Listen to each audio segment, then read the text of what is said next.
بسم الله الرحمن الرحيم. الحمد لله رب العالمين والصلاة والسلام على أشرف الأنبياء والمرسلين أما بعد فأستعيذ بالله من الشيطان الرجيم بسم الله الرحمن الرحيم. السلام علیکم ورحمۃ اللہ وبرکاتہ. عزیز طلبہ کرام، امید کرتا ہوں احباب خیر سے ہوں گے. انشاءاللہ آج ہم مشکات المصابیح کے درس نمبر 2 میں کتاب الجہاد سے فصل اول کی احادیث نمبر 3789 اور 3790 کو پڑھنے کی سعادت حاصل کریں گے، جن میں احادیث مبارکہ کا ترجمہ ہوگا اور تشریح و توضیح کرنے کی سعادت حاصل کریں گے. آئیے طلبہ کرام بلا تاخیر بڑھتے ہیں اپنے آج کے درس کی طرف. بسم اللہ الرحمن الرحیم. جان عالم نے ارشاد فرمایا، حضرت ابو ہریرہ رضی اللہ تعالی عنہ سے یہ حدیث مبارکہ مروی ہے. آپ اس حدیث کے راوی ہیں. وعنہ قال قال رسول اللہ صلی اللہ علیہ وسلم انتدب اللہ لمن خرج فی سبیلہ لا یخرجہ الا ایمان بی وتصدیق برسولی ان ارجعہ بما نال من اجر او غنیمت او ادخلہ الجنہ. آئیے طلبہ کرام اس حدیث مبارکہ کا ترجمہ کر لیتے ہیں.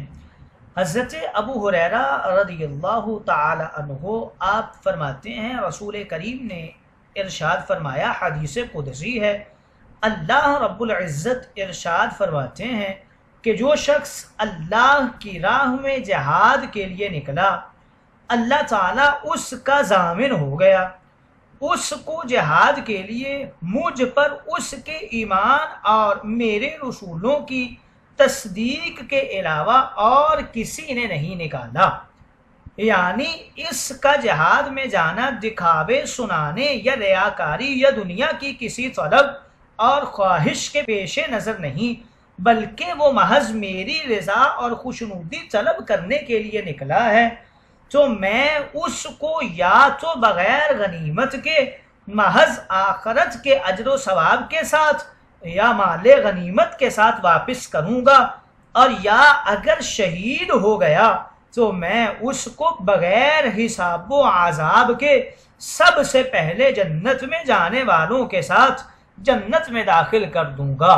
تو گویا اس حدیث مبارکہ سے ہمیں یہ پیغام ملا اور یہ بات پتہ چلی کہ مجاہد ہر حال میں کامیاب ہوا کرتا ہے.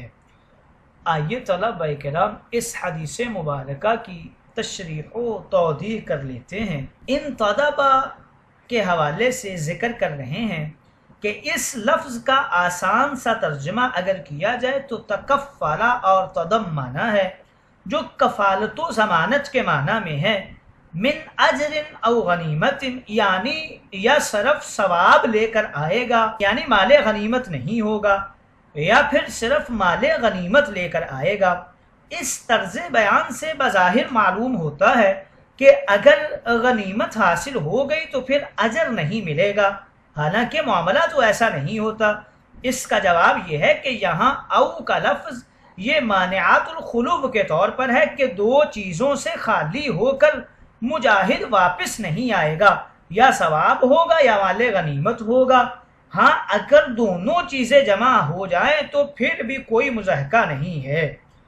حضرت ملا علی قاری فرماتے ہیں کہ او کا لفظ یہ تنویع کے لیے ذکر کیا گیا ہے، یعنی یہ نو بھی ملے گی اور وہ نو بھی ملے گی. ایک نسخہ میں او نہیں بلکہ واؤ کا حرف جو ہے وہ ذکر کیا گیا ہے. اگر واؤ کا حرف مان لیا جائے پھر تو سارے ہی اشکال ختم ہو جائیں گے. او ادخلہ الجنہ اس عبارت میں بھی او کا لفظ ہے. یہاں او مانعات الجمع کے لیے ہے کہ مجاہد فی سبیل اللہ کو اللہ تعالیٰ کبھی زندہ واپس لوٹاتا ہے تو وہ ثواب اور غنیمت لے کر آتا ہے، اور اگر زندہ واپس نہ لوٹائے بلکہ رب تعالیٰ اسے شہادت دے دے تو پھر اس کو جنت میں داخل اللہ رب العزت فرمائے گا۔ یہاں غنیمت اور شہادت دونوں اکٹھے نہیں ہو سکتے، الگ ہو سکتے ہیں، یعنی او کی دو قسمیں بنائی گئی ہیں۔ پہلی عبارت میں من اجر او غنیمت کے اندر او مانعات الخلوف ہے، اور دوسری کے اندر او مانعات الجمع ہے۔ مانعات الجمع کے اندر دونوں چیزیں اکٹھی نہیں ہو سکتی، جبکہ خلوف کے اندر دونوں چیزوں کے اکٹھے ہونے کا احتمال ہوا کرتا ہے۔ آئیے طلبہ کرام اگلی حدیث مبارکہ کی طرف بڑھتے ہیں۔ یہ حدیث مبارکہ بھی حضرت ابو ہریرہ رضی اللہ تعالی عنہ سے روایت ہے۔ قال قال رسول اللہ صلی اللہ علیہ وسلم والذی نفسی بیدہ لولا ان رجالا من المؤمنین لا تصیب انفسهم ان یتخلفوا عنی ولا اجد ما احملهم علیہ ما تخلفت عن سریۃ تغزو فی سبیل اللہ والذی نفسی بیدہ لوددت ان اقتل فی سبیل اللہ ثم احیا ثم اقتل ثم احیا ثم اقتل ثم احیا ثم اقتل متفق علیہ۔ حضرت ابو ہریرہ رضی اللہ تعالی عنہ روایت کرتے ہیں، رسول کریم نے ارشاد فرمایا، قسم ہے اس ذات کی جس کے قبضہ قدرت میں میری جان ہے، اگر مجھے یہ خوف و لحاظ نہ ہوتا کہ بہت سے وہ مسلمان جو مفلس و نادار ہیں اپنے بارے میں اس بات سے خوش نہیں ہوں گے کہ وہ مجھ سے پیچھے اور مجھ سے جدا رہیں، اور مجھے ایسی کوئی سواری میسر نہیں ہے جس پر میں ان سب کو سوار کر دوں، تو میں اللہ کی راہ میں جہاد کرنے والے کسی بھی لشکر سے پیچھے نہ رہتا۔ قسم ہے اس ذات کی جس کے قبضہ قدرت میں میری جان ہے، میری خواہش اور تمنا تو یہی ہے کہ میں اللہ کی راہ میں شہید کر دیا جاؤں، پھر میں زندہ کیا جاؤں، اور پھر شہید کر دیا جاؤں، پھر زندہ کر دیا جاؤں، اور پھر میں شہید کر دیا جاؤں، یعنی بار بار زندہ کیا جاؤں اور بار بار شہید کیا جاؤں، تاکہ ہر بار نیا ثواب پاؤں۔ تو اس حدیث مبارکہ سے طلبہ کرام ہمیں یہ سبق ملتا ہے کہ نبی کریم نے ہر جنگ میں شریک ہونے اور راہ خدا میں اپنی جان کا نذرانہ پیش کرنے کی تمنا فرمائی تھی۔ آئیے طلبہ کرام بڑھتے ہیں اس حدیث مبارکہ کی تشریح و توضیح کی طرف۔ والذی نفسی بیدہ، حضور اکرم نے بنفس نفیس 27 جنگوں میں حصہ لیا ہے، بعض میں جنگ نہیں ہوئی اور بعض میں جنگ ہوئی تھی۔ حضور علیہ الصلاۃ والسلام نے 52 چھاپہ مار دستے جہادوں پر بھیجے ہیں۔ یہ کل 83 جنگیں بنتی ہیں، گویا 10 سالہ مدنی زندگی میں اوسطاً ہر سال میں 8 جنگوں سے کچھ زیادہ جنگیں ہوئی ہیں۔ اس پورے عرصہ میں طرفین کے 1018 آدمی مارے گئے، 259 صحابہ کرام شہید ہوئے اور 759 کفار ہلاک ہوئے۔ اس کے بعد جا کر جزیرہ عرب کفر کے چنگل سے آزاد ہوا۔ حضور علیہ الصلاۃ والسلام کا جذبہ شہادت اتنا بلند تھا کہ آپ نے ہر مارکہ میں جانے اور شہید ہونے کی تمنا فرمائی، لیکن آپ چند مارکوں میں خود اس لیے شریک نہیں ہو سکے کہ پیچھے مدینہ منورہ میں کچھ لوگ نادار تھے جو بوجہ فقر و فاقہ اور عدم وسائل جہاد پر نہیں جا سکتے تھے۔ ادھر نبی کریم کے پاس بھی اتنے وسائل نہیں تھے کہ ان سب کو سواریاں فراہم کر دیتے۔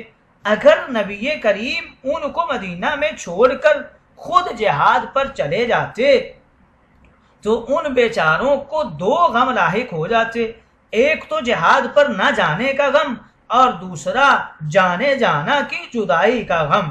اس وجہ سے آپ نے فرمایا کہ کبھی میں ان کے ساتھ پیچھے رہ جاتا ہوں۔